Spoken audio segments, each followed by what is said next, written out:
Good morning pa guys. Good morning pa guys. So tayo maaga po nagising ngayong araw na to. Tayo nagluto na lang ng ating paninda. Syempre pa. Maganda rin yung maagap guys. Oh. Di ba? Unang natapos natin ay sauce ng bok palabs guys. Ayun, kumukulo-kulo pa oh. 1-0. Syempre pa. At ang ating sauce ng lumpiang sariwa.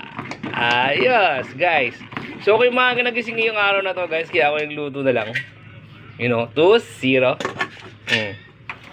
Okay na yan, guys.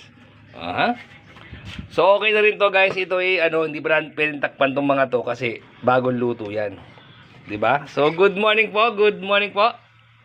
Alas 8 ng umaga. Habang nanonood ng cartoon. So, tayo nakapaglinis na rin ng bahay, guys. Kita nyo naman yan, ha? Ang inday ko tulog pa. Asan ang inday ko? Ngayon, gigisingin na natin to. Kasi mamaya may umorder na. Ako mamamalengke. Day! Day! Gising na! Inday ka. Tulog pa. Dami ko nagawa, guys. So, yun lang, guys. Mag-almusal sila dyan. Yun lang ang almusal nila, guys. Ako yung mamamalengke muna. Siyempre.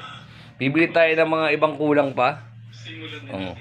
So, kita-kits na tayo ulit mamaya. Sinilip ko lang kayo ng good morning, happy Tuesday po sa inyong lahat. Alright. At sa lahat po ng online sellers dyan, syempre, borbenta po sa atin lahat.